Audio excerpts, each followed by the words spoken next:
First, thank you for being here. I appreciate Thank you for having me. Yeah. Thank you for having me. Why am I chuckling? Yeah.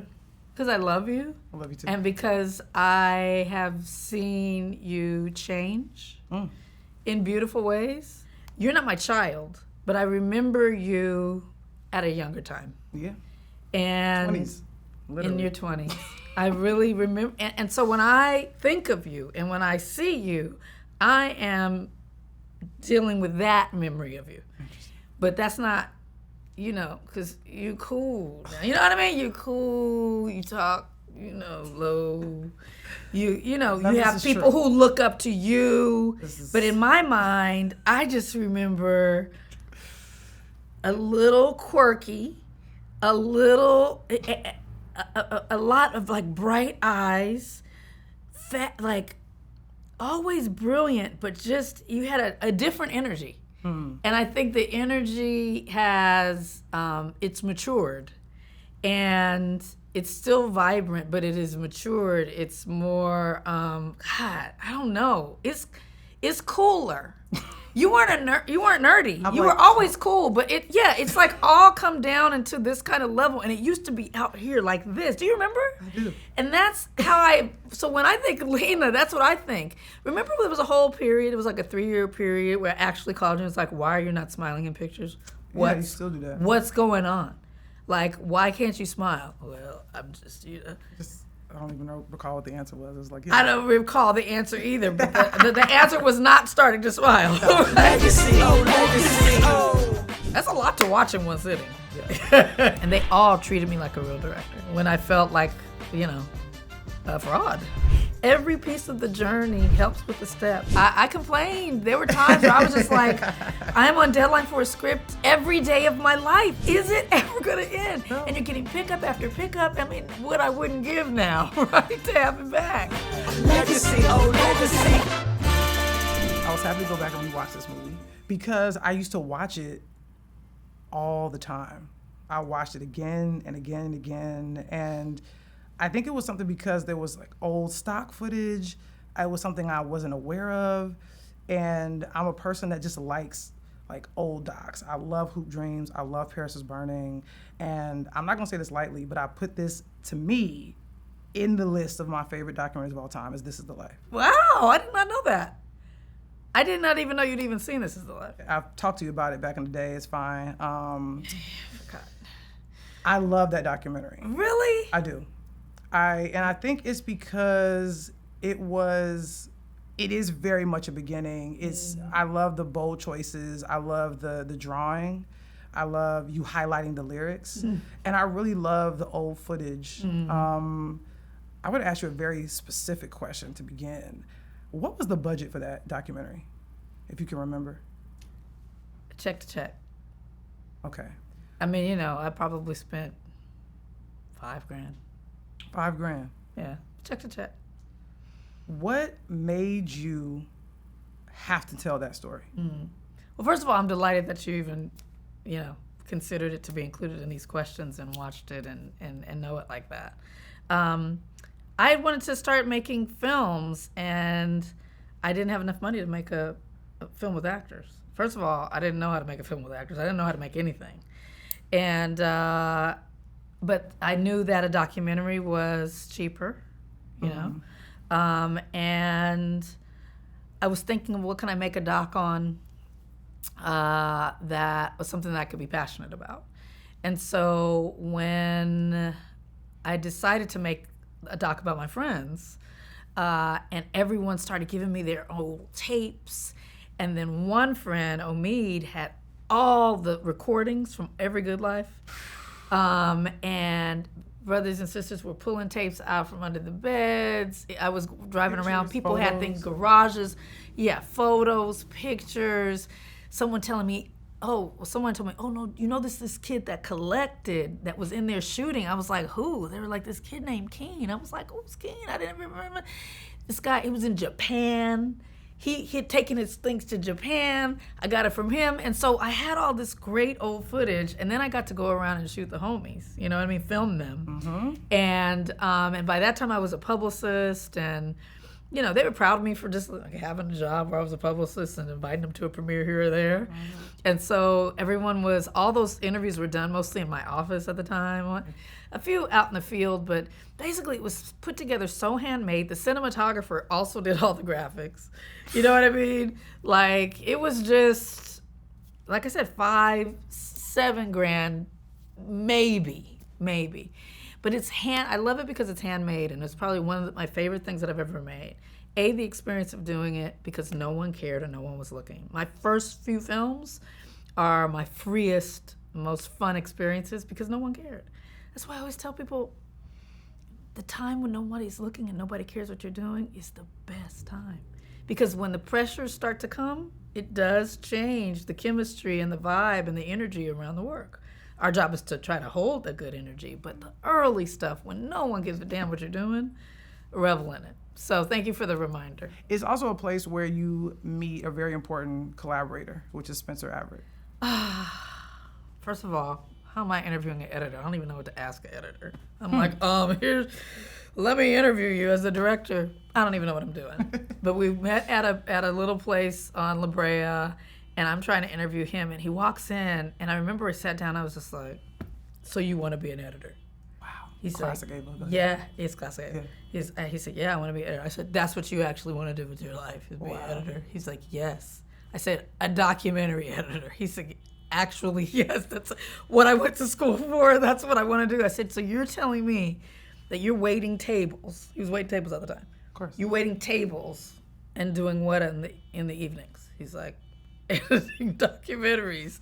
I was just like, I couldn't believe that this is what he wanted to do because he was so funny and cute and just like a cute young white guy out here to be a documentary editor. So it's like, okay. So I said, well, the nerve of this. I said, I'm going to give you a few pieces of footage.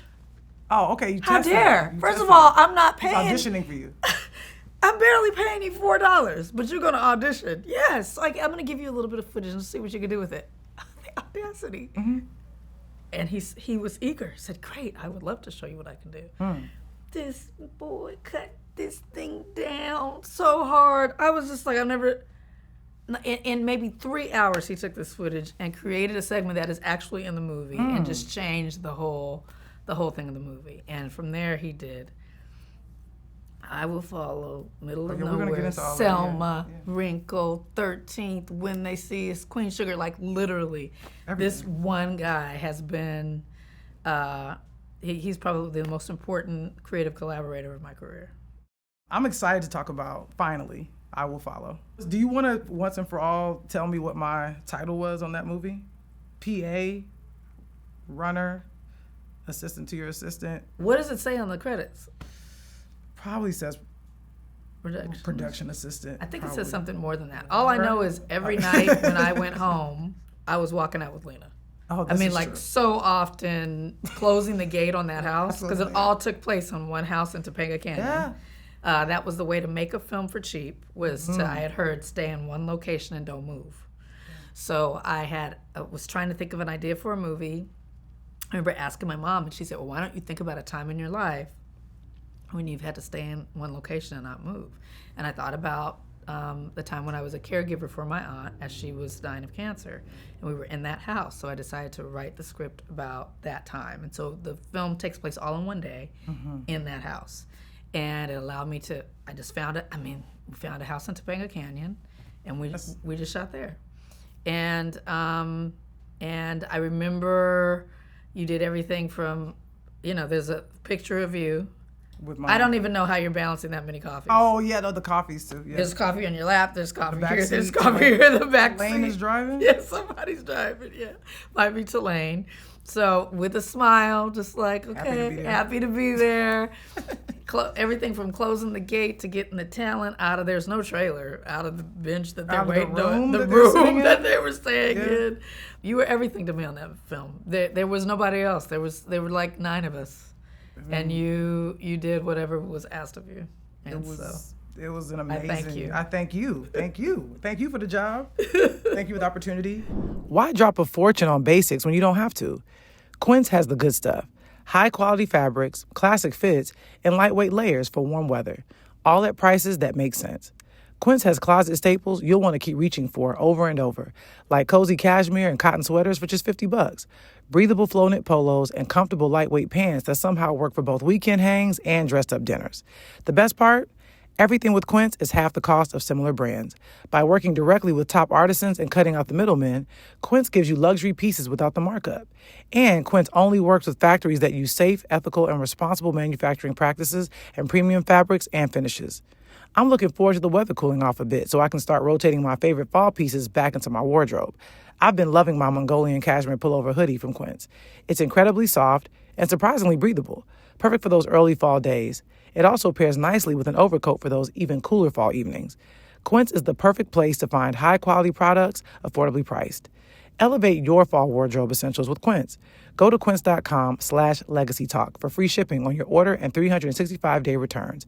That's QUINCE.com/legacytalk to get free shipping and 365-day returns.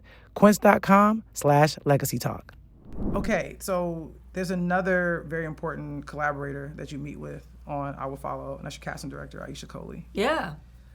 How did you two work together? I know you talked about it being a small crew, very small cast. Mm-hmm. I think one of the most significant things I've kind of learned about Aisha Coley's career is that she's really good at helping directors find their, I think, important muse. I'm curious to know what that collaboration was like and how she found you your muse for this movie, which was obviously Sally Richardson Whitfield. Well, Aisha Coley is another nod to Gina Prince Bythewood. She connected me with Aisha. And who was just very nurturing and has continued to be nurturing of the newer director, you know. And so Aisha has cast every single thing that I've done. I know. Anything that you know that I've done up to Origin, it's been cast by Aisha Coley. But yeah, the Sally piece of it. I know a little bit about that journey, you trying to find an actress, but I was curious what that experience was like for you at the time, because it's your first narrative film. Yeah. You have to find someone you're going to have the camera on pretty much the whole movie. That's right. And also that person in a way, which I know a little bit about, casting someone that's a bit of a reflection of myself. Yes. Something I went through. Yes. So the relationship between the casting director and you is very personal. Yes. Because you're looking for something that is really hard to really to hard to do. And then also you had on top of that, this film was made for $50,000, 50. I recall. You got $2 of those dollars, okay? Maybe $150. Yeah, perhaps. Sam got his maybe. Yeah, so literally it was made for so little money. So to find any actors of note, at that point, it's not even like who's the right vibe. It's like who's willing, you know? Who's willing to come on a journey with someone that they don't really know in this capacity. I barely knew Sally even as a publicist. I knew a lot of people as a publicist. I was aware of who she was. If you recall, you came into the office and I said... I know you were very aware and very robust in your response. From a low-down dirty shame to the great white hype to Posse. Yes, that you recall? You remember that? I remember the response. Yeah, very much. I was like, we just won. What we doing? We just hit the lotto. Let's go. Right. But I knew a lot of people from publicity. But I did not know her, well. Like, I knew Blair's in the movie. Were you surprised that I knew her credits? No, not the credits. Of course I knew her credits. Okay. I'm talking about as a person. I did not know her personally. Okay, was that a requirement for you? No, because it wasn't like she was a homie who just came and did this favor for me. Correct. Like, the reason why it makes it so significant is that she didn't know me. She knew I was a publicist in town, but the fact that she gave of herself and came to do this movie, it was like 14 days, no money. Craft services was a bag of Doritos on a plastic table. You know what I mean? Like, I probably wouldn't that you went and got and arranged as best you could. But basically... It was your first narrative film. It was my first narrative film. I had never directed actors. And anything like that. Like it was very new, and so for her to step into that and say, "I will do this," I'll be forever grateful to her. And she did. She was able to come in and embody this character that was about caregiving and about kind of being between two worlds. When you're caregiving for someone who is dying, you have one foot in the living and 1 foot in the dying. And on this particular day that the script chronicles, it's the day that the caregiver is moving out of the house that she shared with the woman who died, her aunt.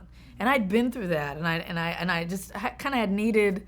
I needed something from that character, but when you are making something for nothing, you kind of got to take what you can get. And the glory of that film is what I got was perfect, and it was Sally.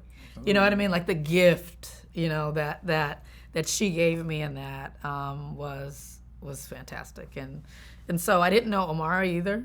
Didn't know him from Adam. Omari Hardwick, yeah. Didn't know him from Adam. I didn't know Blair was a friend. And so he was my client. And so imagine asking your client to be in your movie as a director. I mean, the audacity. Why? Why not? Why are you you're doing movies now? I was embarrassed. I remember asking him to tell him I was doing a movie and would he come. And I mean, in pure Blair, debonair, elegant, class act fashion, of course. And he came, and they all treated me like a real director. You know what I mean? When I felt like, a fraud. I didn't know what I was doing. You know what I mean? I literally didn't know what I was doing. The only thing I knew, I didn't know nothing about lenses. I didn't know anything about how to shoot. Only thing I knew is how to talk to the actor. And that is, since then, I found that most emerging directors and new directors have problems with that. I struggled with all the other stuff. Did not have problems talking to the actors because I was a publicist. That's all I did was talk to the actor. And the way to talk to the actors was just demystified. Like I was not afraid of them. Many directors are somewhat afraid of their actor and how to be a part of their process. But having worked with so many actors as a publicist, the main thing is fear. They're afraid.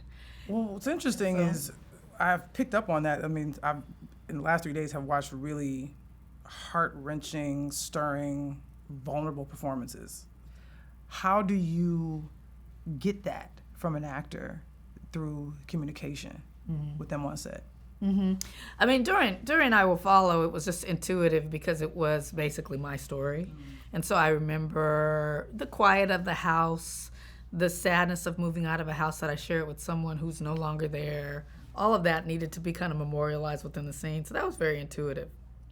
Moving on to the later things and up till now, it's just a lot of it is the pace in the editing. But also just allowing the actors to have the room to do their thing. I mean, if it's moving too fast, you lose something. That's not how we really are in real life when we're talking to each other. There's the awkward pause. There's a moment where we reflect. There's the moment where we don't quite know what to say. All of that you want to make sure is in there. And so you have to let the actors know that they can take the time. We have time for you to do your thing. That's really enlightening, I think, because I might be a little bit of the opposite, where I do like a paced up scene. I do like the quick back and forth. I don't know. A Sorkin style. Maybe, but also grew up on, sitcom TV. Yeah. And so, but what I find in your work is that you're not afraid to take your time with a scene, with a moment, with an emotion.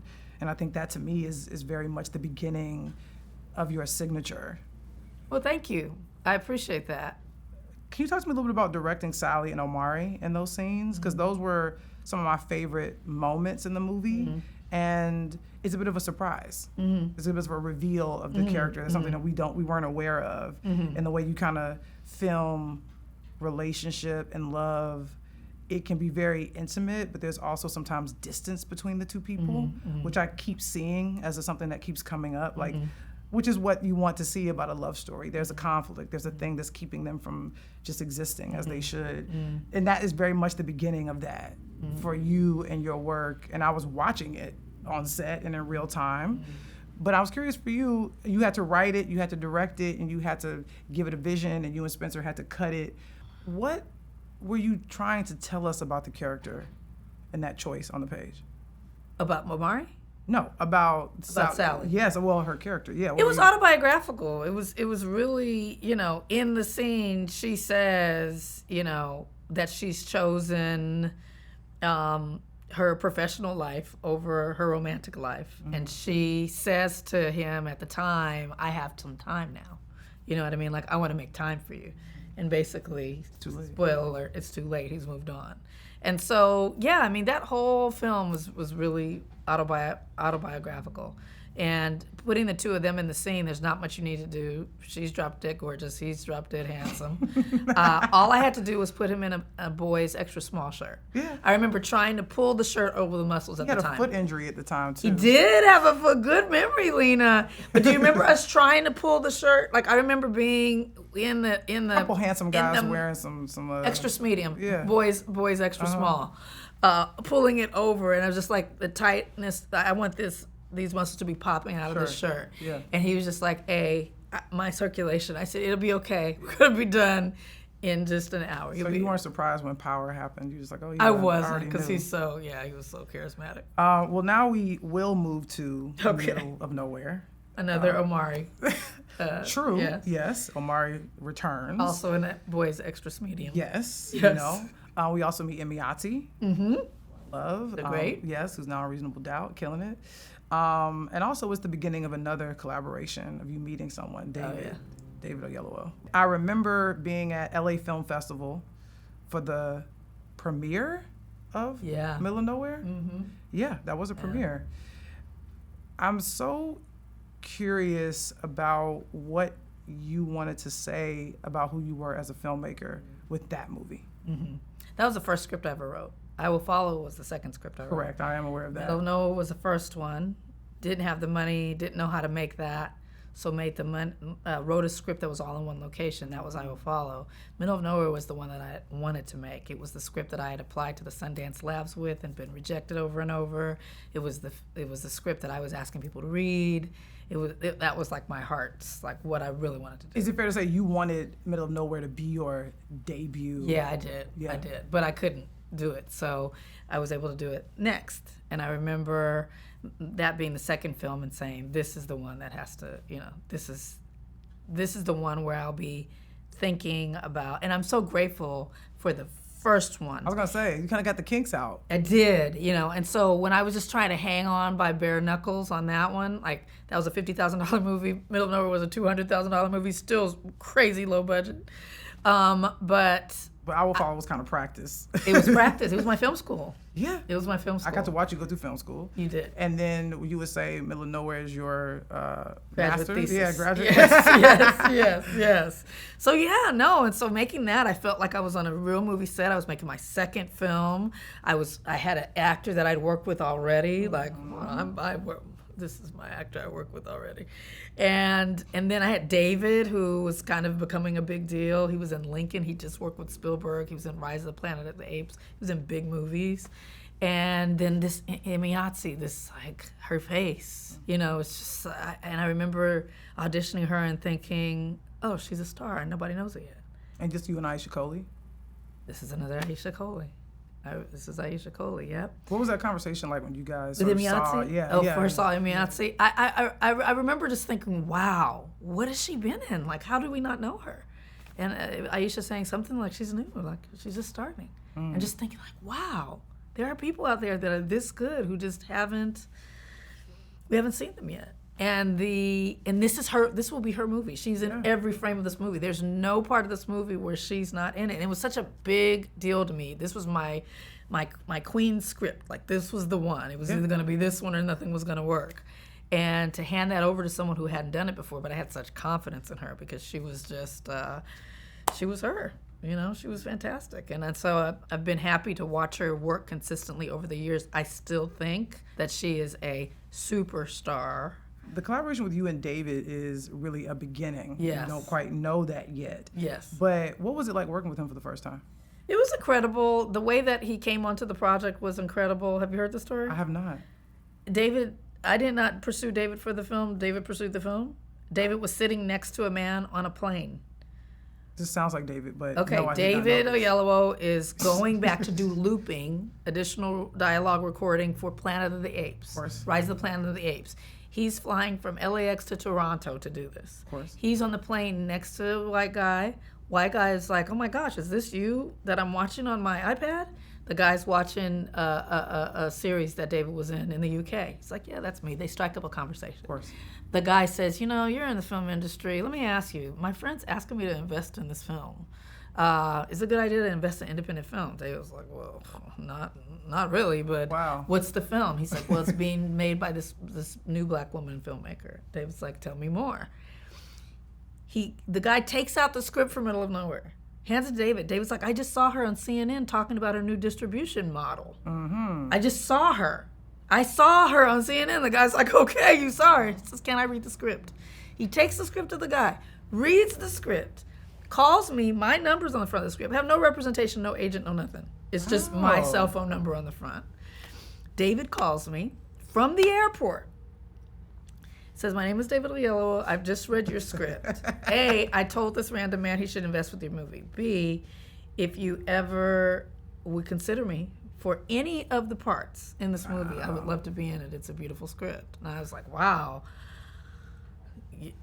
You're someone who I've admired. I've been watching you kind of make your way through the movies. And, this is really kind of you to call. And it gives me a lot of confidence. But I just want to say, this is kind of not how this works. And he was like, oh, well, how should I work it? I was like, I'm so happy you called me, but your agents will never let you be in this movie. It's a $200,000 movie. Like, it's barely, like we're barely making it. And he said with his posh British accent, well, with all respect to, I just want to let you know, I don't work for my agents work for me. Come on. Hello.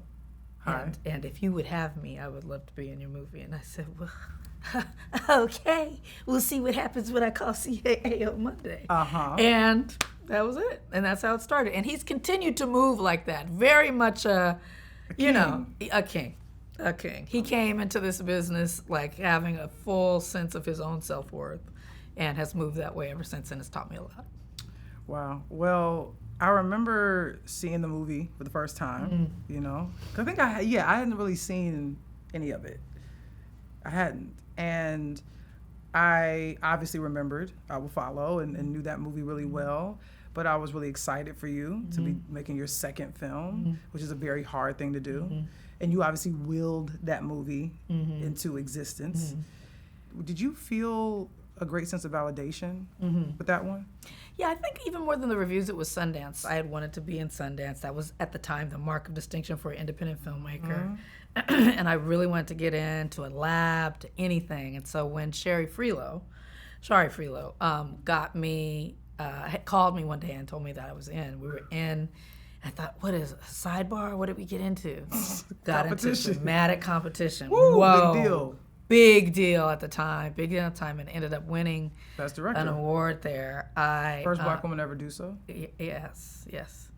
And can't skip over it. Big no, deal. it was a big deal for me. It gave me, as someone who didn't go to film school and was doing all this that we're talking about in my mid-30s, and had another career that was actually still going at the time. I was still, all this time, working as a publicist for clients.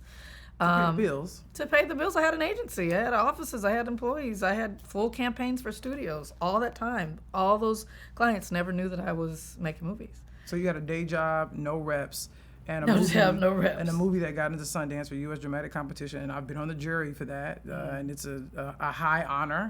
To watch those films because, as you know, it helps tell us where movies are headed. For that, not sometimes that year, but sometimes just in general.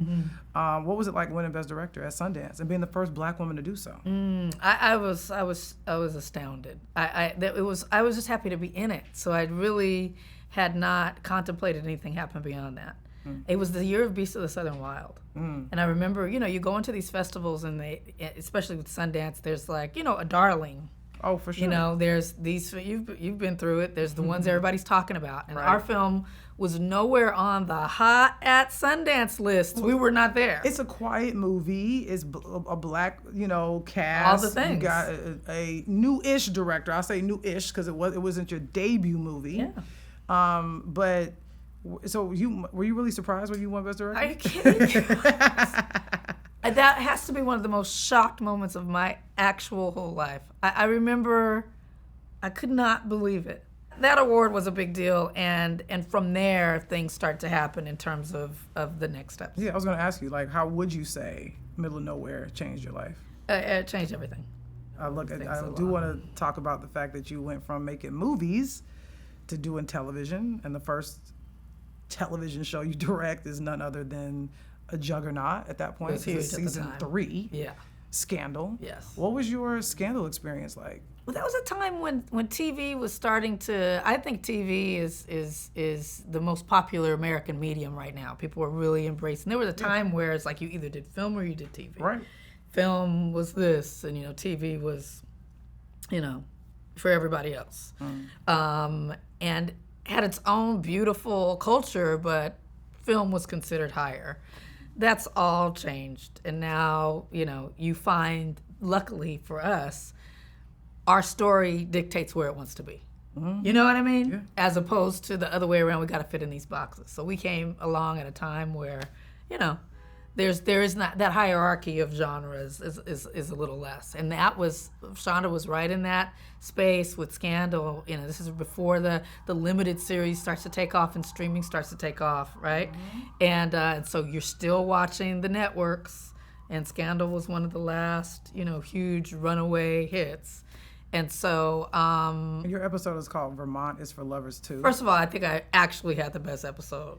In the episode, there's the mom's eating her own. Mom's eating her own arm. You get to see the mom, Candy Alexander, get it Papa in. Pope is in there as well. Joe Morton is getting it in. There's a very intense sex scene. There's a sex scene in it. They go to Vermont. There's a helicopter. There's a helicopter happening. There's queer domesticity. Yes, there sure is. There's a lot of good. It's a lot going on. Living in that episode. I remember getting it like, wow, this is a good one. What was that experience for you, juggling all of those things that you just talked about, but also doing it on an established show where you kind of can't do your thing? Yeah. Because the mission is to make sure that every episode kind of looks like the one before it. Yeah. I did not know that style. I had no idea what I was walking into. Tom Verica, who continues to be a part of Shondaland and such a huge part of that company and the cultural phenomenon that they are, was the producing director. And so he walked me through it as best he could. He's juggling 3 episodes and he's directing his own, but he was fantastic when he could be, but there was no way to prepare for what the episode director could and could not do. And having produced, written, and directed my own, I guess at that point it had been 4 films, 2 docs and 2 narratives. Right. I was not aware of how the thing worked. But I remember crying on set. Wow. And I remember you should never cry on set, so I went away. Okay. And I got the cry out, and then I came back, and I remember I've made 4 films, and I've never cried on the set. No one's made me cry on the set because I'm putting together my own world, my own group of people. Right. Not to say I never had any hard issues with guys on sets, that always happens, but I'd never been so, and the reason why I cried on set was because I didn't have control. I had to eat it. You know what I mean? I had to. This is not my thing. You know what I mean? And I think from that is where I made the decision. This is not happening again. Wow. And I remember, Queen Sugar comes out of the lack of control and helplessness I felt on Scandal. And I say this with please hear me. Mm-hmm. They were extraordinary people. Shonda was extraordinary. Verica was extraordinary. Carrie was extraordinary. So many people there. But there was something that happened where, it was uncomfortable and unkind, and there was nothing I could do. You know what I mean? I am a director for hire on that set. And so I got to keep going. I got to eat it, and I got to keep going. And so it really influenced the way that I shaped Queen Sugar and what I wanted those women's experiences to be.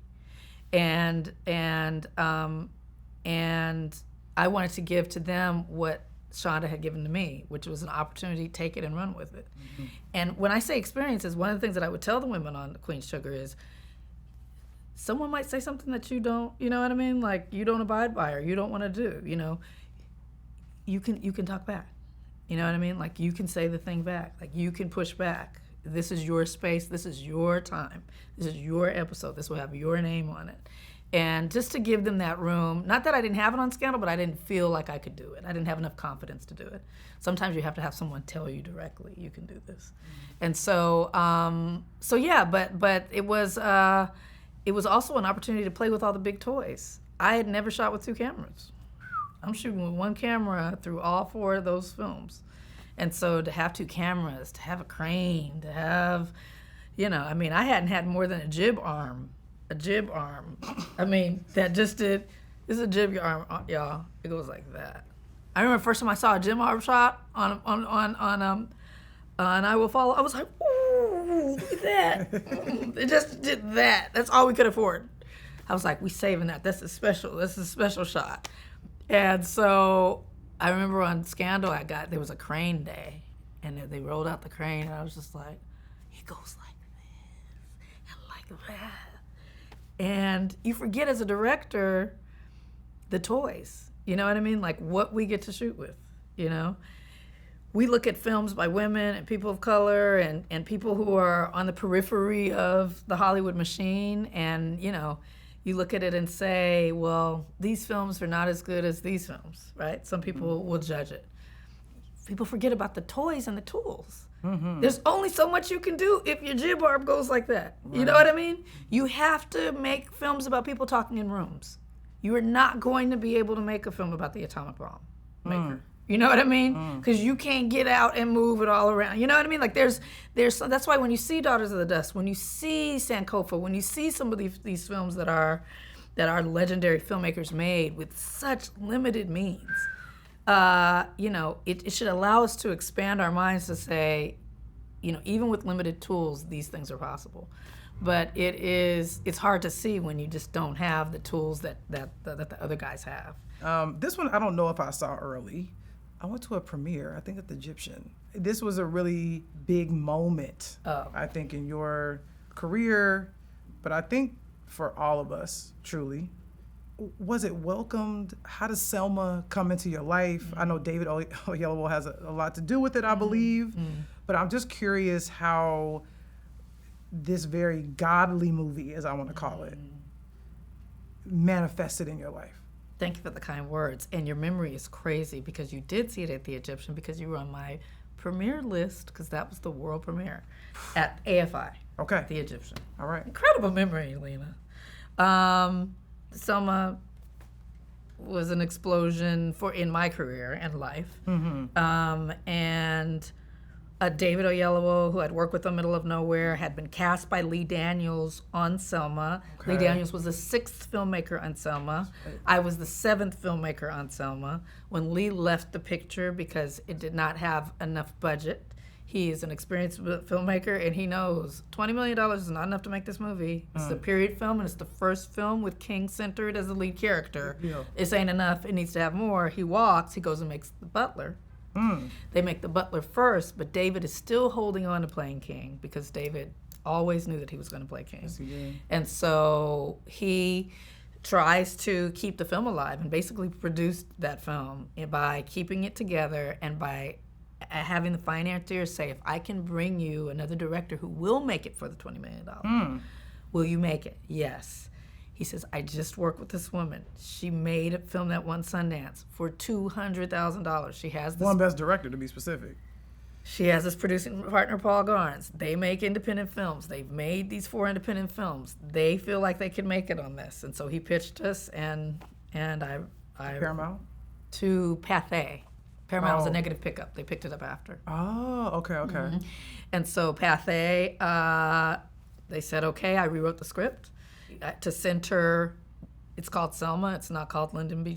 Baines Johnson, he was like the main character in it. Mm-hmm. And so rewrote it to include women of the movement and to include scenes where women talked about things without the guys around, and to do all of that we did. And my father was from Haynesville, Alabama. So, he's from Lowndes County, Alabama, which is central to the film. And so bringing all that family and that ancestry to it. And, we made that film in Selma and Atlanta, Montgomery. And it was, my father was alive at the time. He was there to see it. He was there to go to the premiere. Mm-hmm. He was there and I just thank God that, and he passed away maybe 2 years after unexpectedly, but he got to see his baby girl calling action on the steps of the Alabama Capitol, in Montgomery State Capitol, And with David being king, he was there. And so that film holds a lot of meaning to me, but for my family and for all that I learned on that picture, Hollywood politics, dealing with outside money, playing with the big toys, and on that film, meeting someone who would be, central to my work and life, Oprah. And my strengthening relationship with David. Cementing a relationship with David. Yes, you know what I mean? Just where we really became family. Yeah. It's a huge moment for me. You speak about family.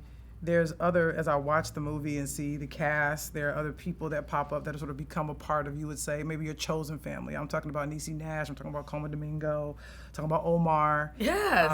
And these are people, I've gotten a chance to hang out with. But also the cast, cast. When you look back at the cast, you're like, wait, Lakeith, Tessa's in there.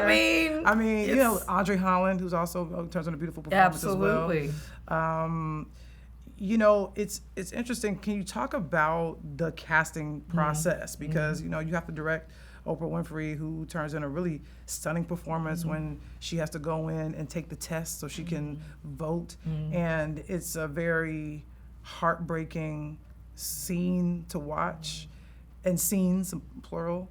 But you're having to recreate our history, literally, but also capture our vulnerability and our humanity. That's a very tricky line to walk, and you have to walk it every single day with a big weight, a big responsibility on your back. What are you thinking about when you walk onto that set to direct those scenes? I felt in pocket. I felt I had done enough things at that point that I felt, not like I've got this, but I felt I know what I want, I know how to get it, I know how to do it. And I'm working with subject matter that nobody can tell me, you know what I mean, anything about this. Not from a place of not informing me or helping me learn more or more depth, because I had all of the movement leaders who were alive were involved, were there. Congressman Lewis was on set. C.T. Vivian was on set. Ambassador Young was on set. Like, these people were there. Yes. I consulted them about the script. I talked to them. They'd spent time with me. And they were really pouring in and educating me. So by the time I land to the set, I'm just like, this is mine to do. You know what I mean? This is mine to do. This film has not existed with King, from a black director at the center. Just King at the center of a feature film had not been done at that point, which is crazy. And there needs to be 9 more. I mean, what are we talking about? But you have Boycott, but it's sort of, again, focused on a different time. Well, that was on television, right? It was an HBO television, movie. But a feature film, a theatrical release with Dr. King at the center hadn't been done. So yeah, it by the time I got there, the preparation, how much time did you spend preparing before you? It was fast. It went really fast. I rewrote the script. I think it was 5 weeks from writing the script to the green light.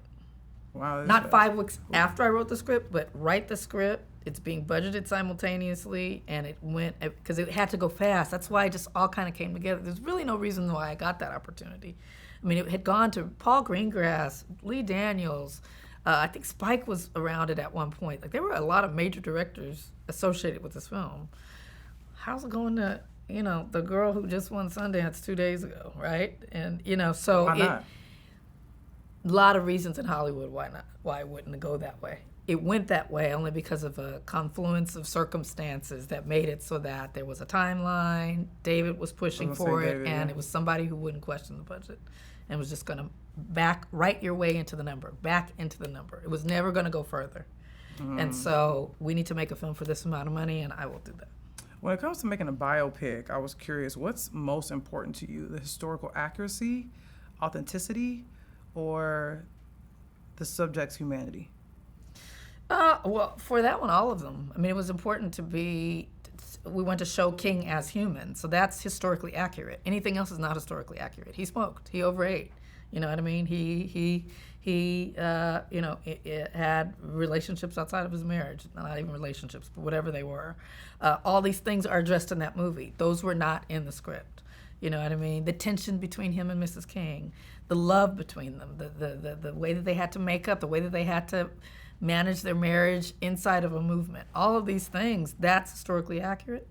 And to paint him as a saint is not historically accurate. To paint him as a real man, an ordinary man who did extraordinary things, is accurate and is a triumph story. You know, when we try to put people on pedestals, then they're not real, so they're distant from us and they're doing things that I can't do. He had failings and foibles, and he was a real person, and at 39, he had led a movement that actually changed this country, truly. And, you know, he's assassinated at 39 years old. And anything that you see that he had done, that is all happening in his 30s. I mean, in late 20s. It's remarkable.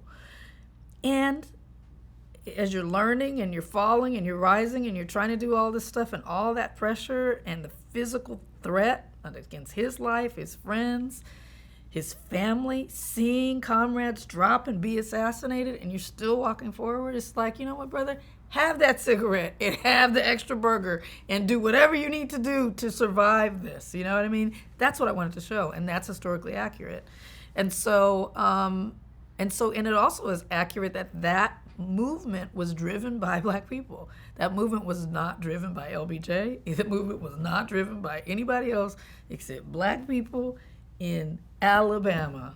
That Selma movement. They were there first, and they called people in to help them and to be a part of the movement, and that's all what I wanted to show as well. So the human dignity, the historical accuracy, everything, it was so important, and I was grateful that wasn't my first film, that it was the fifth film, that I had the scandal episode.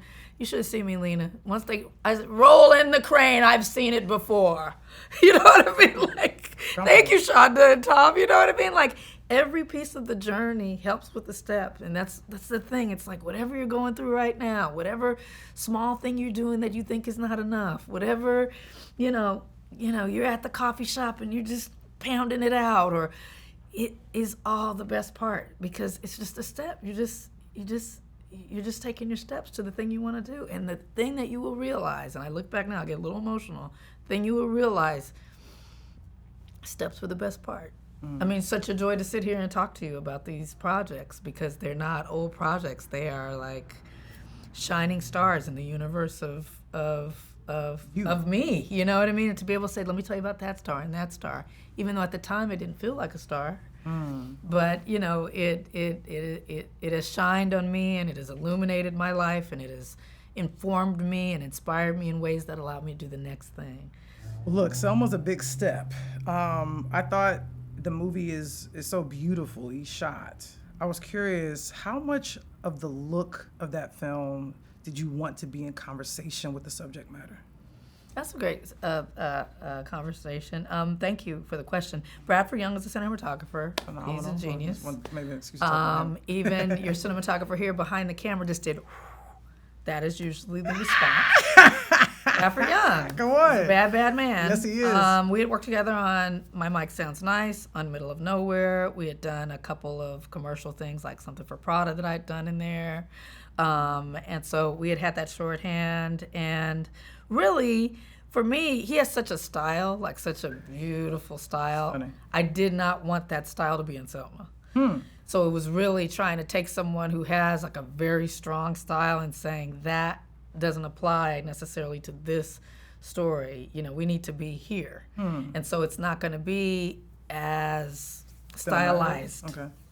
You know what I mean? And so I think it was the film that he had to think about in a different way, like a much more stripped down way than what he would use. Like, I would love to see Selma Brad's version of it. You know what I mean? Because it was your version. Yeah. Yeah, and so he actually helped me facilitate my version of it. It's still gorgeous and gorgeous cinematography on his part, but it is, you know, different than the way that I think it's a collaboration. And so yes, you know, I wanted it to be fresh. I wanted it to be beautiful, but not to feel contemporary. Like, I remember having a lot of issues in the marketing. There was a Public Enemy song put over the film, and it it was to bring people into, it was, Ferguson was happening, Selma, Ferguson, there was some marriage there. There was a lot going on. We wanted to make it feel contemporary, bring people into it. But I was also thinking like, is this the right thing to do? This is of its time. Should it be something that feels more of its time? And so, because I wrestled with that a lot in the film itself. Like, how do I be true to these people, honor these people? Because I want this film to be timeless. Sure. I don't want it to be something that feels trendy. And so, anyway, we were really able to find a look that I think doesn't look like the time that we made it necessarily. Hopefully, it's classic enough that it's you could still watch it now and it doesn't feel too dated. I can tell you right now, as a person who watched it yesterday, that it feels timeless, it feels stunning, it feels really relevant. And I think some of the things that I picked up on was that distance between two people who are in a loving relationship and holding on to each other and finding ways to continue to do that. It's such a difficult thing to humanize our heroes. And I just think I'm just grateful that you also showed in that movie the camaraderie, the community, the joy, the breaking bread. That was definitely something I picked up on in doing my reading about him, is that he got the most done while sitting at a table, eating good food, hanging out with friends, and plotting. The next project, we go back to your beginning. You go back to the documentary space. And this documentary, I think, and watching it again, because I remember watching it in real time when it came out on Netflix, it reminded me of a docu-series I would call, when I watched as a young person, called Eyes on the Prize. I remember watching those VHS tapes and learning about my history, and it was required viewing, and my family buying that set and be watching it. And so they're kind of almost being forced to watch it. Listen, I'm glad you said that, because it's the same as Selma, I feel like. People be forced to watch Selma. And I be like, but just watch it, you're going to see something. But you know what? But that same thing on Eyes on the Prize. Let me just tell you, and my mom is going to be pissed at me, and my brothers are too. Go for it. My mom used to say, if you don't sit down, I'm going to make you watch Eyes on the Prize. It was like the punishment. Because she knew that they did not want to watch Eyes on the Prize. And yet you start watching Eyes on the Prize and you be like, yo, dang, I'm this sad. is good. Exactly. You know what I mean? And so, yes. Well, as I sat and watched 13th, again, it reminded me of all the qualities of Eyes on the Prize has and continues to have, where it is historical context for our country. And I do remember, yes, being a young person, being sat down to watch it, but as a 40-year-old woman sitting, rewatching 13th, I found gratitude for my family and gratitude for you for making work such as this. Why did you want to make 13th? Well, 13th, it was progressive. It didn't start in the path that it became. But the thing that I love about making that doc, and even the doc that I'm making now, and other films that I've done since, it was my first film where I thought, oh, I can learn while I'm making it, and I can share what I learned while I make it. You know, while I was researching, and it was becoming bigger and bolder and braver as I was making it. What I thought I was going to make when I started is not what I ended up with. And so why did I want to make it? I was, passionate about people understanding that prison isn't just a place where bad people go. Which, when you ask most of Americans, I'd say pre-13th, there's been studies done that the thought about prison has changed since 13th, but that most people just didn't think there's a whole industry around this. People are getting super paid from it, and also there's a history, and you should know that it's not just because the guy or girl did something wrong, right? Because there's a lot of people who've done something wrong that are not there. So how does that all work? And let us tell you about that. And as I sat down with people, and it just became more sprawling and more, I think, muscular in what it's trying to say, I became even more ignited by it. and to go back to the doc space. The other thing that 13th really taught me, because I'd always distributed my own work. I've always been interested in distribution, how to get from the artist to the audience without a lot of middle people. And so had always really valued that, and had gone through the Paramount piece and seen, Scandal, and started working with studios and networks. But it's the first time that I understood the power of a global audience. And so that is the first piece that I had that was distributed around the world through Netflix. I mean, at the time, Netflix didn't have as many countries as it does now. Wow. But yet still, I mean, the reach, there's really nowhere I go around the world where people don't talk to me about 13th. And to see, as I got some of the data from them about how it was popping in these countries that didn't even have applicable laws. It's not like, their laws are kind of like ours, so that's why they're watching 13th. You'd be like, why is it popping? Why is this popping off in Switzerland like this? Like, what is it? And it started to show me that they always talk about demographics. That this is a psychographic. It's a way of thinking. It doesn't matter if you're a man, a woman, age, nationality. Justice is a common point of interest for a lot of different kinds of people. It doesn't matter what you look like. A sense of moral fairness and what is right and wrong is a psychographic that goes beyond the ways that we divide each other physically, right, and geographically. And that's when I first started to learn that this is the common denominator is the way we treat each other. And that anywhere in the world you're going to find injustice. It's interesting, before we move on to the next thing, there's two things that I kind of picked up on. In the middle of nowhere, you do speak to a black man being imprisoned. You do it from a very personal human space. Obviously, in 13th, you really start to dive in. There's also a common thread of you highlighting lyrics, hip-hop lyrics specifically, in 13th. Not unlike you do in This Is the Life. So just sort of seeing things sort of pop up again. And okay, interviewer. Okay, research. This is my baby right here. Doing such a good job, Lena. I also recently sat and watched the pilot of Queen Sugar. Oh, wow. Yeah. It's actually one of my favorite pilots, period. Really? That says a lot. You love TV.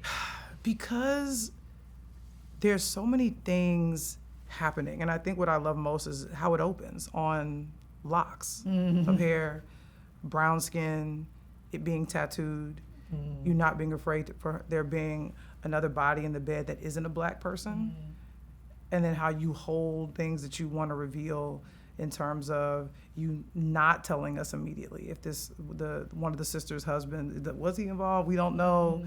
You holding that fight on the basketball court, you holding the patriarch's death until the end. What did you want that pilot to be? Thank you for watching it. That makes me so happy. I wanted to feel like an independent film. It does. Know what I mean? I wanted to give black people own, It was given HBO. That's what I wanted to give. Like premium television feeling on a basic cable budget. You know what I mean? And that's Paul Garnes, incredible producer, the whole team that came together to make that. Spencer cut that first episode. Come on. My guy. Yes. And that was the goal. It's just like we're about to put this down in a way that allows us to, we can do it. We've made these independent films on lower budgets than what we have to make this television show. Let's just make something beautiful. And that was the whole thing through Sugar. It's just like, let's make it beautiful. Let's give it indie cinema vibes, and also delve into the everyday magnificence of black people. Like we don't have to do car chases. We ain't got to do explosions, because just us and our families is explosive and dynamic enough. And so let's just let this story unfold, and just such an honor to be able to do that. And I remember there were times in the 7th season where I was just like, I can't even, because I'm still making films doing all that. I miss it so much. I complained. There were times where I was just like, I'm on deadline for a script every day of my life, I'm on a screen. Like, this never ends. Like, is it ever going to end? No. And you're getting pickup after pickup. I mean, what I wouldn't give now, right, to have it back. I mean, I had so many shows on air. It was 6 shows at a time. I was always writing. I was always editing. I was just, like, drowning in scripts. It was too much. But Sugar was just so, so special. 88 episodes to be able to do that show. And you can't do that without an invested audience. It was the audience. It is always. And you know, the audience almost all, I see them all in the Atlanta airport. New Orleans, I suppose, as well? I do see some of the New Orleans airport, but when I walk to the Atlanta airport, it is Queen Sugar land. It is the land of Queen Sugar. I mean, it is extraordinary how many people, because everyone's coming through Atlanta airport, so you're seeing the whole country come through Atlanta airport. And they want to talk about Rough Angel. Yeah. They want to understand about Aunt Vi and what is she doing now? Come on. What's happening now? How's Blue? How's Blue? How old is he now? Just He's like grown. he grown. He out the house now. But just the way people really felt like family, like that was their family. People would just come up to me like, I miss it. Like, you can tell I miss it. What is going on? Can it come back? That's not understanding how TV works. I know. When are you going to bring it back, Ava? Can you bring it back? I wish I could bring it back. It doesn't work like that. But it's a compliment. It's a beautiful compliment. It's a tribute to the work. Yeah. It was a joy going back and visiting that family and seeing all the layers, all the loves. And again, a common theme is couples having a little distance. Mm-hmm. And it's one I think you are able to capture really authentically. Mm-hmm. And all of its complexities. Thank you.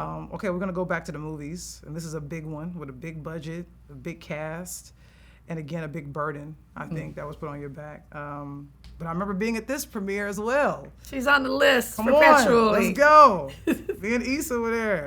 A Wrinkle in Time. Yeah. How did that manifest in your life? I love A Wrinkle in Time. Me too. I got to sit with it again. Yeah. Yeah. I love it. I look at it and I think. An introduction to Storm Reed. Another Aisha Coley find. Yeah, didn't she turn out to be something incredible? Yeah, she did. Continues to shine. Wow. And your work as well, but yeah. I couldn't believe it. A studio basically offered me something. It's the first and last time it's ever happened. I've not been offered a studio movie up until that point. Or since. Or since, yes. Everything I've made is, it's self-generated. It's putting it together on my own. And so, but yeah, Tendo Ngenda, an black executive at when he was at Disney. When he was at Disney, asked me if I wanted to do it. I remember sitting. I was like, this is happening like it does for the white boys. I'm actually getting brought me in. I was like, are they pitching me? Is this? And I'd heard about this. Like, I'd heard that this is how. It was like my only time of a real Hollywood moment in a traditional studio sense of like just a straight director offer. No not writing it. It was a director for hire offer. Come in and direct this movie. And wow. It was a real education because up until then I'd been independent. Did you feel like, because sometimes with these really huge opportunities that you have earned, you can rise to it or sometimes you can drown in it? How are you able to deal with, how do I show up as authentically as myself and bring to it what I need to, but still carry the weight of this really big flag that everybody is looking at me? Yeah, that was tough. I didn't even realize that it was what the budget implications were. Any of that stuff was at the time. That was written about after the fact. I didn't start out. The budget and all that stuff wasn't in my head. I was just getting an opportunity to make this film. I was excited to have the offer to make it, and they were going to put a black girl in the lead, and I was going to be able to do it, and I was excited about it. I think, though, one of the things that has really helped me through that is peeling off the pressure. Like, literally, I had 2 conversations that really changed my mind. Is one with J.J. Abrams and one with Spielberg. They were just kind of like, the short version is, why are you tripping? You know what I mean? That's the short version. It didn't do Black Panther numbers. Spielberg was just like, Okay, No, should I just take out all my films that didn't do the numbers that they were supposed to? Come on. You know what I mean? Like, do you want to talk about Always and like all the the films that he had that just didn't pop? Every filmmaker, you can do it for Scorsese. You can do it for like. There's no filmmaker that you can talk about that has hit out of the gate. Denis, you know what I mean? Blade Runner, like hundreds of millions of dollars across the board, across all. Some things hit, some things don't fit. There's no major filmmaker that has had a bona fide Nolan. Everybody has it. It was during that time and watching you experience that, I think, you know, for me, there was still always pride. Because I saw you begin and to see where you had gotten to. It was a culmination, I think, of all the work, of all the sacrifices, of all the bets you made on yourself. So it was a win before it got to theaters. Thank you. Love you. It's the things that you try to, you know, keep pushing, getting a piece of yourself in it. I learned a lot from it. You succeeded. So this is the project where I feel like you kind of got back to your roots, I think. I'll never forget pulling up to Netflix headquarters. You were showing all 4 episodes at the same time? Yeah. Okay, I cool. said you have to stay here all day. Okay, cool, and I did. And you did. And then later I remember By going that time, you'd already been on the cover of Vanity Fair. By here we that go. time, the blow up and glow up was happening. All right. I was like, can we get Lena to sit here for, it's true, Yeah. to actually, who's going to give a whole day to watch this? Okay, maybe a few friends, and you came in, you hunkered down. That's a lot to watch in one sitting. Yeah. Did it again in my home. That's right. Some bathroom breaks. When They See Us is a masterpiece. I'm curious to know what made you want to take those stories, those 5 families really, to take on all of that and tell it through a narrative lens. I always had been fascinated by that case. You know, they were the same age as me. So I remember hearing about it as it was happening and just like the whole Wilding thing and these boys and people in my community and my family were like, they didn't do it, but then everyone's saying that they did it. And it was just always in my head. So when Raymond Santana slid into my DMs on Twitter and was just like, would you ever consider doing this on us or making something for us? The next time I was in New York, which was maybe a month and a half later, I said, let's have a coffee. Wow. And once I talked to him, he immediately took me to meet Kevin. Like that same day, I was over meeting Kevin. Wow. And then in short order, I had met Yusuf. And I'm meeting these men, and it's like their story was so classic hero's journey. You know what I mean? It's just a remarkable story, but people didn't know the back half. And, you know, the reason why I say thank you when you call it a masterpiece, not about the filmmaking, but for me, it is about the impact that it has had. Those men's lives, they are different people than who I met. And it is directly because of the response to that work. One's running for office, the other one's a councilman now, the other one's on the speaking circuit, the other one's this, like they all, the story turned around. And the idea of narrative change, how we can, you know, and the idea of history and memory and what's true and what is, you know, misinformation and all of that is within that story. What the media says and what we believe and what we know and who we believe, all of that is a part of that film. I think of it as a film, but a part of that story. And to see how it turned out, you know, to see the people who had been lauded and the people who had been exalted as the heroes of that story, you know, unmasked for what they really did and who they really were. And the people who were the villains and the criminals and, you know, the wilding thugs being shown for who they really were and the families who stood by them. You know, it became a calling. And that's what happens for me when I hear an idea. I get pitched a lot of ideas, and I think of a lot of ideas through the day. But now and then, one will take hold, and it just has a little shimmer. I'll be like, that's something. You know what I mean? It probably happens for you as well. And when I heard it and started to research it more, I was like, this is quite something. I was watching Adolescence the other day. I actually wrote that in my notes. Okay. Because I couldn't help, and watching it again in this time when Adolescence, which is also 4 episodes, is generating a lot of conversation, a lot of articles, and being lauded as well as a masterpiece on Netflix too. What's interesting about that show, and I've seen that as well, is that when you see a young adolescent white boy, there is presumed innocence. Audiences still struggle with the fact that it is not a whodunit. I was surprised when they showed. Spoiler alert! Turn it off if you haven't seen Adolescence. No one's not seen Adolescence. When I was watching the episode, and we see the thing that I was like, oh wow, this is what it's about. Because you're right. I presume that they had the wrong kid. And then when you look at even the title of your limited series, I also can think of it as a film, that these 5 adolescent young black and brown men are presumed guilty. And so I couldn't help but make that connection. What I think you're doing, because someone could say, there's a documentary already. We know the story. Right. But that's why I was so happy and fascinated that you wanted to tell the narrative story, that they wanted you to tell their narrative story, so that way we could actually get inside of their houses, inside of their homes, inside of those interrogations, which is, again, you're bringing in, like Selma, historical context.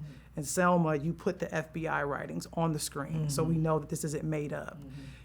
You're also, I believe, pulling from the actual interrogation records. So these aren't just lines that you're making up or creating, but you're giving us that historical accuracy, that the subjects having real humanity, and also there's a lot of authenticity. It's a period piece, and you're capturing these people at that time.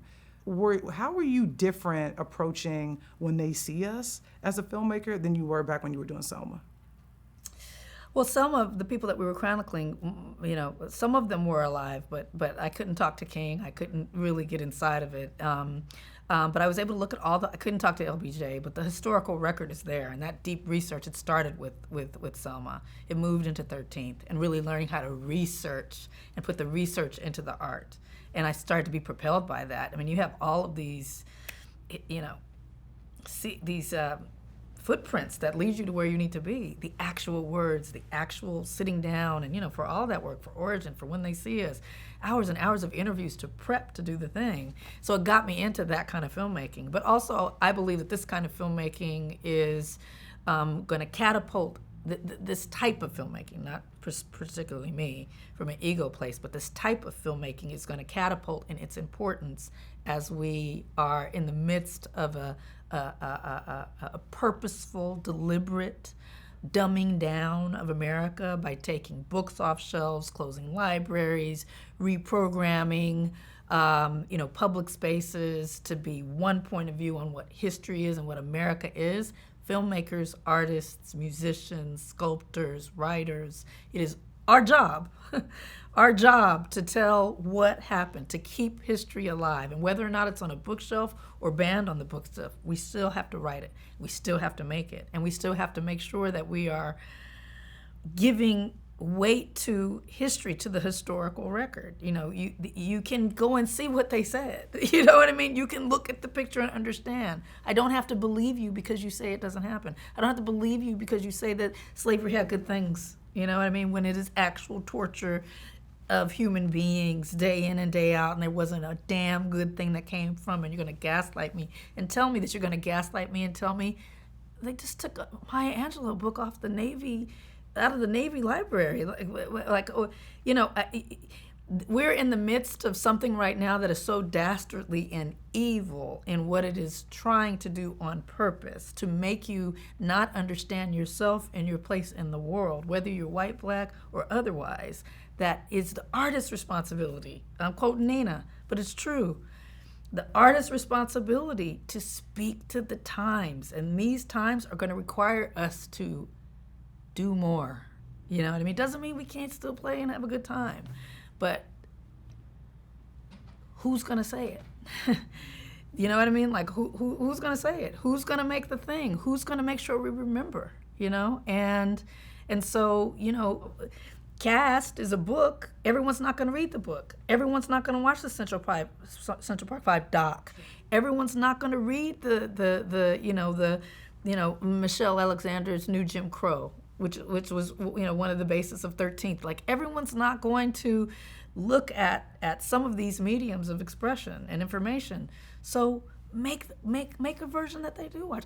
When they see us as a play, someone made an opera out of it. Someone else did an art exhibit doing stuff. You know what I mean? 13th, there's different iterations. Other docs that use the same look, use the same language. Good, keep going. We have to keep iterating and keep telling the story in as many different ways as we can. That's why I think there should be 5 more King films. There's so much to learn, And so I think right now more than anything, it is about that kind of filmmaking that you're talking about, where we actually, it goes beyond just what we want to say, but what do we need to say, what is required to say. And I want more of us to take on the historical record, and I think that now is the time where it's needed more than ever. I really hope to see more of it. Can you talk about what it was like working with Michael Kenneth Williams? I was just looking at some pictures of him the other day. I had to give some pictures to some folks for an archive, and I came across set photos, beautiful, gorgeous set photos of when they see us. And I saw some interactions of me and him that I hadn't seen in a while, and I just saw him on set. And I'll have to say, he changed so much about the way that I direct actors. When I sat down with him for the meeting for the part, I really wanted him.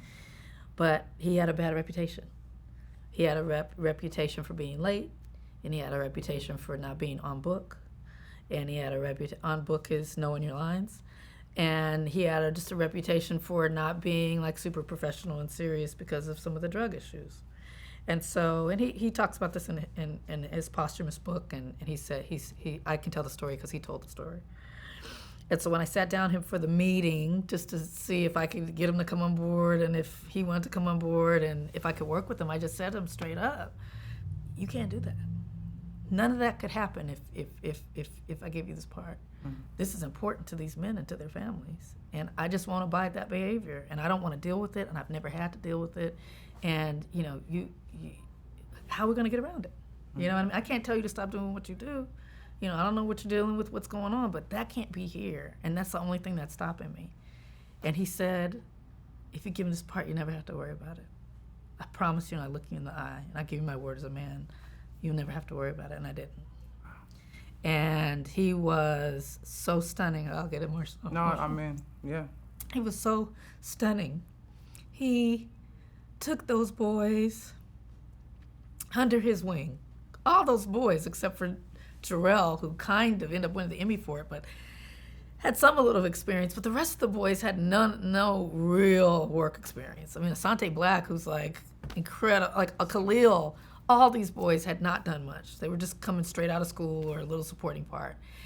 He took them under his wing. He was so loving, not just to me. He would come on set on days when he wasn't scheduled to work. He's the king of New York. He'd walk on set. The crew, the people watching on the street. It was like Norm walking into Cheers. It was just like, Michael's here, right?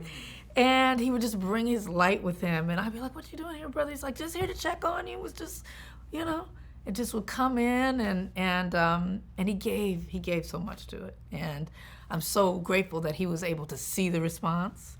He was able to be a part of that campaign. He was able to have that Emmy nomination. He was able to shine in that moment when he was clean. He was clean as a whistle through that whole thing, and showed up in a way that was just remarkable, not only on screen but off screen. I miss him. I'm so grateful I got to work with him. Mm-hmm. There's a lot of people to talk about, and when they see us, and there's one particular actor I wanted to highlight. Jarrell Jerome earns his Emmy in every sense, in every space, in every piece, every breath, every look. And it's a tricky thing because there are multiple actors, as you said. There are 5 amazing actors, portraying real people. But in the fourth piece of this masterpiece, he goes somewhere else and takes us with him, being a teenager, going into an adult prison, and coming out on the other side. We can see on camera the genius that we're witnessing take place, but obviously there's a director behind the lens that's helping him find what is really a tour de force performance. What was that like for you and him, sort of in that ring on set, being honest, being true to someone's real life? I think it's an extraordinary performance, and I was so happy that people responded to it. First and foremost, people around the world. Secondly, the Academy that gave him the Emmy. I just have so high hopes for him, and my hopes are just a consistent long career doing incredible stuff, which he has picked and chosen very well what he's been doing, and he's an exciting actor. My strategy with Jarrell, that I knew he had the chops because he had to audition as both. He had to audition. I did not know that I was going to have the same actor play the young one and the old one, because every other boy is played by two actors. But he came in and his age was right on the cusp, and I didn't know if I was going to cast him as the young one or the old one. Aisha said he might be able to do the young one, but when he came in, he had a full beard. And so I was like, well, maybe he can do the old one. So he auditioned as both. Me thinking I was going to pick him to do one, until I thought, wait a minute, could he possibly do both? Is this even possible? And so when he got both parts, it became, now it's like just pouring as much as I can into him. And the real thing that I did, not much, because he's an extraordinary actor, my main strategy was he needs to become close to the real Corey. Because once you meet the real Corey and you spend time with the real Corey, I think it's going to come to life for him. And he committed. It wasn't even a commitment. It wasn't even anything talked about. As soon as Jarrell met Corey, the real Corey Wise, they connected on such a cellular level. And Jarrell really invested the time, not from a I'm researching a part, but I am going to love this person. And I'm going to serve his story. I'm going to give him justice. He really took that on. And Corey's a very particular voice and body and performance and all that. And to go from a kid to that, the innocence to the hardening to the love to what he did, I think came out of his real seeing Corey and not playing Corey. You know what I mean? And so that's a lot of work for an actor to take on. And so he became close to the real man and was able to then share him through his own body, share the essence of that man in a way that I it was beyond what I dreamed we would get. I mean, his performance obviously lives on in television academy history forever, as it should. Yes. It's such a stirring performance, and what I think about when they see us, and watching 13th just before looking at that work again, it is a continuation of that mission, that work to educate us, but to remind us of each other's humanity. And I think it was such a beautiful experience to watch those two pieces back to back. Last but not least, this movie I got to see early. I believe I was at Soho House. I think David Oyelowo was moderating the conversation. Oh, yeah, I remember that. He gave me one of the best hugs. Lena has the best hugs. Look, I had to give you a big hug because this project, I think, is also a culmination of really all the work that you've been doing up until this point and will obviously continue to do. How does Origin come to be for you? Well, thank you. I read the book and thought, her in the book, she talks about how she's really dealing with academic legacy from Black historians and scholars like the Davises, who we chronicle in the film. She's following up on work that had been done, right, by other people. Ambedkar, Dr. Ambedkar, the Indian, I won't even say scholar, icon, hero, the Dalit hero.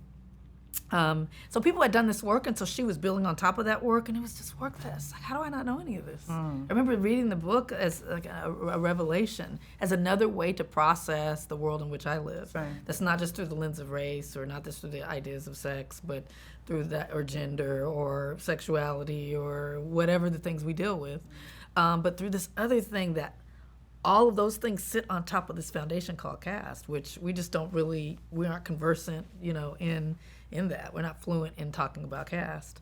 And so it was a fresh new idea to me, not to many people, to some people, but to me it was. And I just thought, wow, is this a documentary? What is this? And in real short order, I became interested in how do I tell it in a form that the most people will be able to kind of ingest. And so start looking for stories in the book that could be the story of a movie, but it wasn't really there because it's an academic text.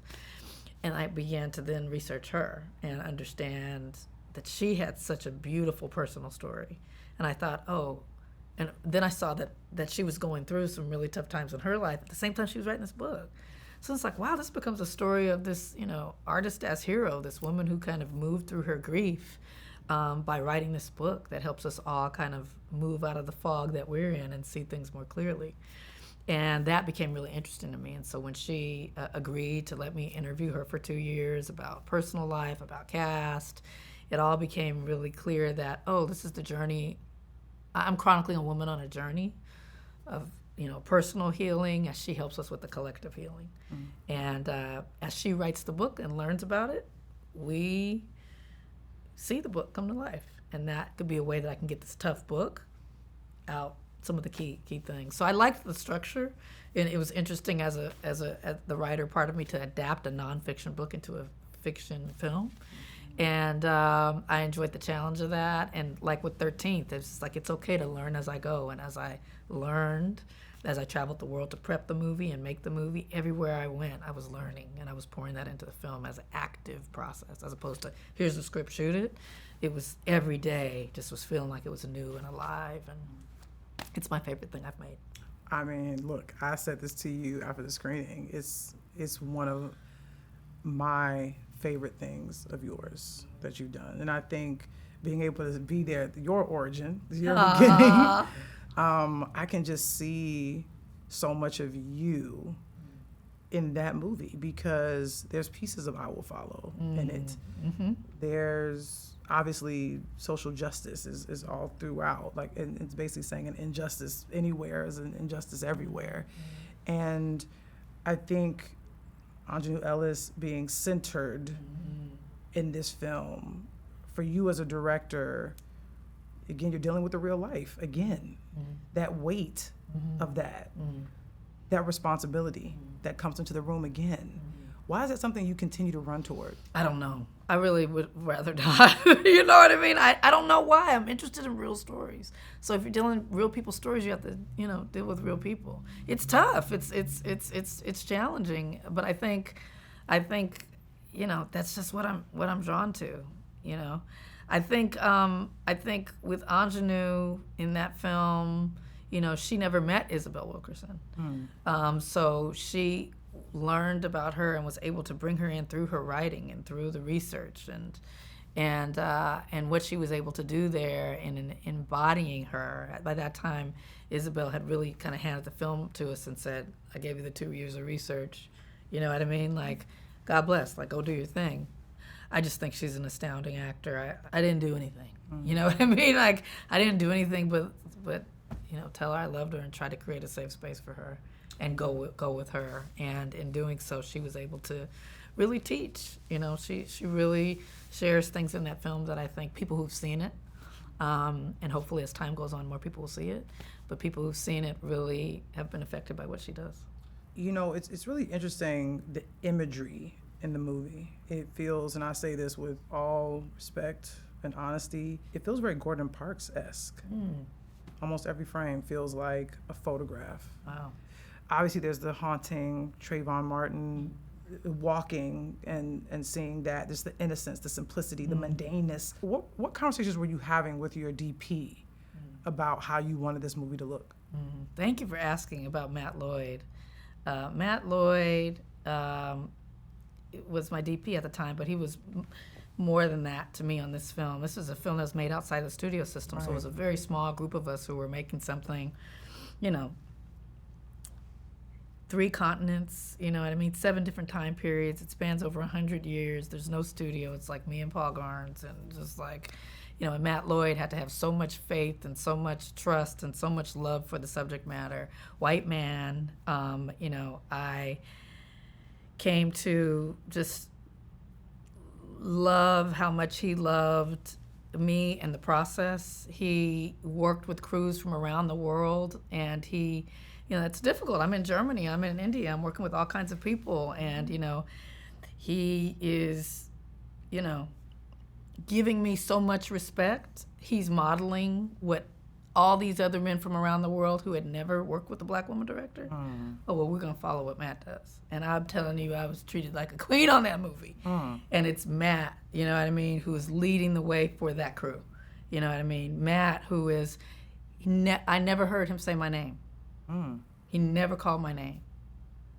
He only called me ma'am. The cinematographer. Yes, ma'am. Ma'am, we're ready. Ma'am, are you ready? And everybody was like, ma'am, can you? Like, what? Literally, like just that modeling of someone who is saying, we will respect her. This is her vision. We're here to serve that. And so the process it was a completely different way of working with a DP. And so our prep process and what we wanted to do with each frame and just that beautiful diligence with everything, but not letting it look too affected. I don't want you looking at the cinematography, you know what I mean? I want you to just let it wash over you and then later think like, wow, that was beautiful, right? And so it was just he's a underrated, extraordinary filmmaker. Cinematographer, and a beautiful friend, and it was one of my favorite collaborations I've ever had as a filmmaker. I mean, well, it's clearly a beautiful marriage between the two of you, and I think one of the most stunning scenes, there's many, but the little black boy being like softly pushed on the sort of like blow up raft in the pool. Going into that day, what was on your mind? I was worried about the temperature of the water and having all these minors. Yeah. So I had all these kids, and we could not get the water warm enough. What? And I was just like, because it was cold outside, and we were trying to warm the water. Oh, we've got 72 hours. We're gonna warm the water, Ava. No problem. Okay, great, no problem. Comes in, water check. I'm filming other things. How's the water on the set that we're gonna be at in 3 days? It's gone up. I was like, okay, so it's going up. Like the tools that we're using, Indy, to get it up, it's going up. How much has it gone up? 2 degrees. 2 degrees? It's got to go up 30 degrees by the time we shoot. It will. Next day, went up 5 degrees. Next day, went up 1 degree. By the time we got there, it was not for kids. So I had to go, Paul Garnes and me had to go to these parents and be like, so it's cold outside. It's actually cold in the water too. Will you please let your child get in the water? Like, I'm like the little boy who's playing the lead. He's gonna be freezing. I'm not gonna get the performance. You know what all that was? A person who doesn't have kids. Because these kids jumped in that water like, what's the problem? Kids, they don't care about the temperatures. They just want to play in the water. They got in the water, their bodies warmed up in the water, like they adjusted to the water. Even the parents were like, what's wrong? Why are you two childless people going, is it not warm enough? What's up? Are y'all cool? Yes. It's like, we in here. We are in here. They got in that water. It was great. And yeah, it was a beautiful day, and it was really the boy. I had all the kids, the water, and I'm producing as well, so I'm not just director for hire walking in and saying, hey, everything okay? Like, I gotta make sure everything's happening. And so I made sure that I had a coach for the boy, for our main boy, Lennox. Okay. Because I could not be with him all day and really help him through it. I knew that I was going to be distracted. And so we had done prep work, but still I wanted him to have a best friend throughout the day who could sit with him and be with him. It's a wonderful acting coach named Noelle, and she was with him, worked with him, so by the time he came to set, I didn't have to do a prolonged rehearsal. I didn't have to do anything because the water, the kids, everything's happening. He was ready, all the prep work we had done, and he was ready. And this kid, I mean, working with kids, for some reason it keeps coming up to me as someone who doesn't have children by choice. Same here. By actual... I'm childless by choice is what I like to call by myself. By choice. No desire. Storm Reid and the kids in that. Blue and... Blue. When They See Us, all those kids, Origin, like I'm always in scenes with Also kids. in Selma, you having the four little girls. Four little descending girls. down. I just have worked with a lot of kids in a lot of tough situations, but this boy, and so it was just about, being there with him in the moment, but the decision to have a coach with him throughout the day to keep him from, because kids will wander and they'll get off, you know what I mean? He was able to stay focused, and the professionalism of his family, his mom, the coach, and him, and staying so locked in. This boy was on another level that whole day. His name is Lennox, and he was a star, and he captured the true story of this man named Albright who experienced that. And if there's one or two things that I hear as I talk to people about Origin, they say the boy in the pool. Yeah. And it's this, a boy and a man who had been a background actor who's telling the story.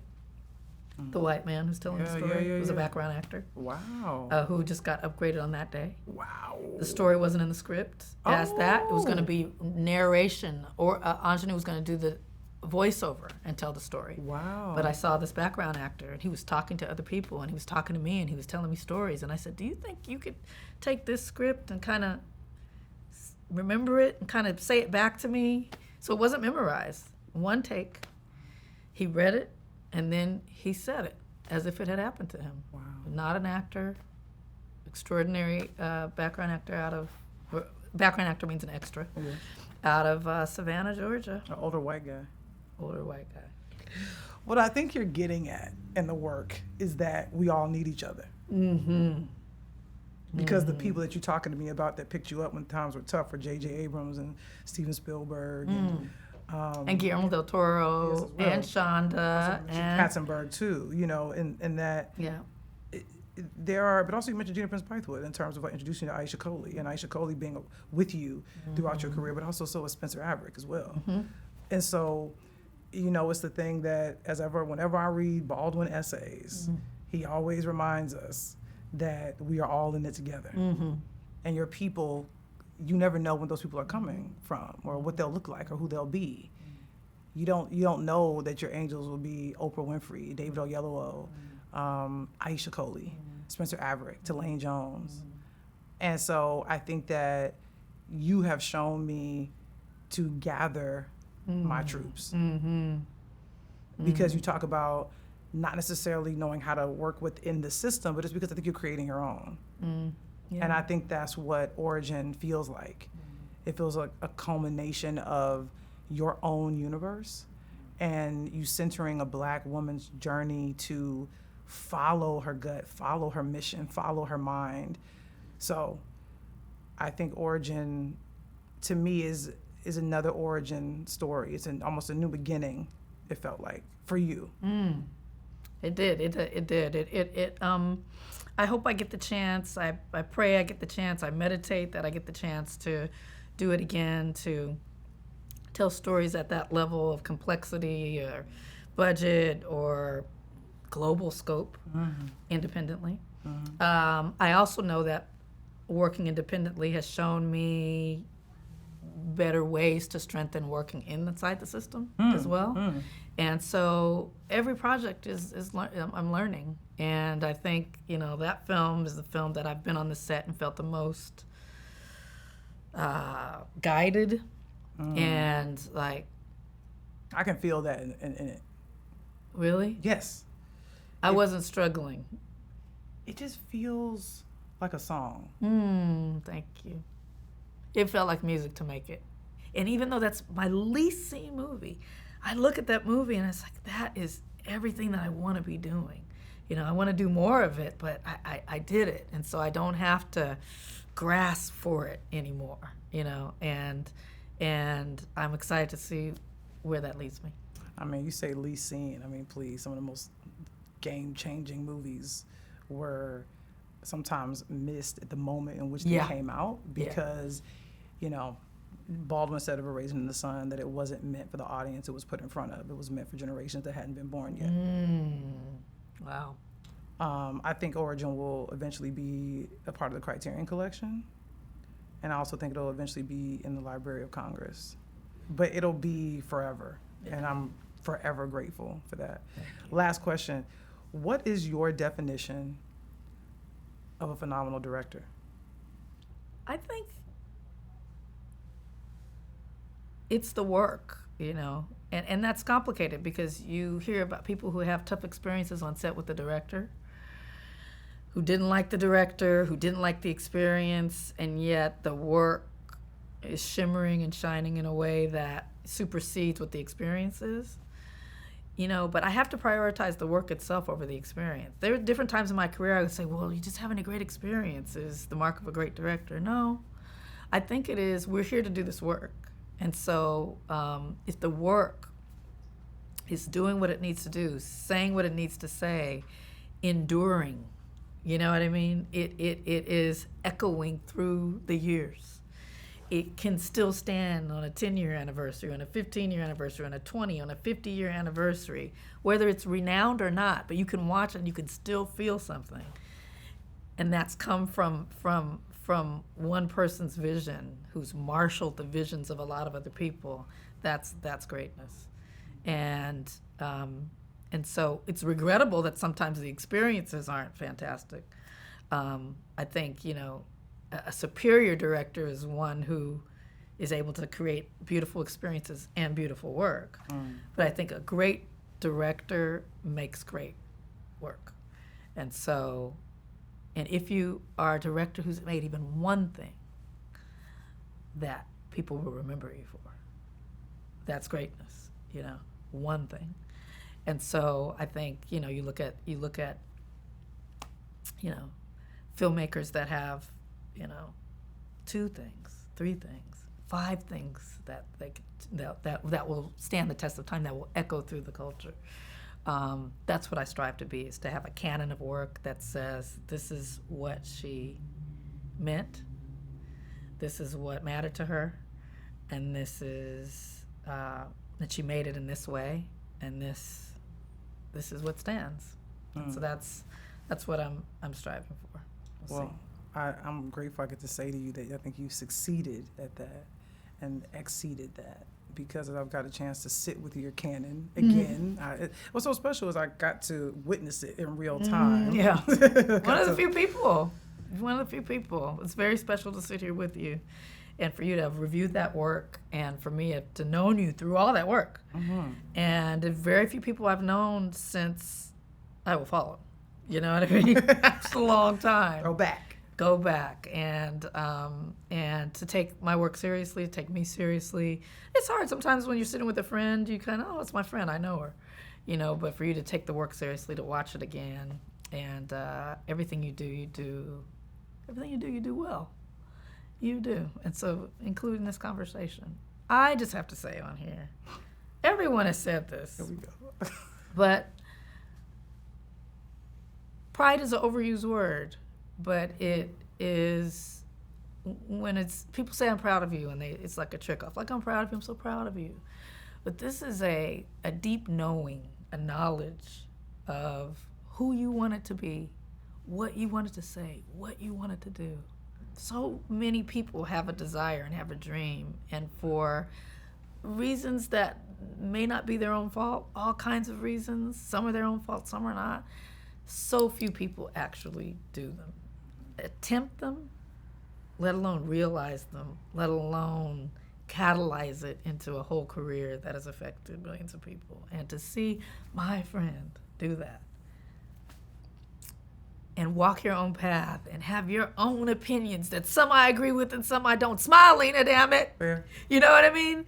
But to see you just walk in it, it has been a majestic, magnificent thing to witness. And pride in a way that is so deep and wide in you. And I wish you every blessing, every joy, and to keep going. I love you. I love you too. That's what it is, love. Thank you. Thank you. That's good. Legacy, oh legacy.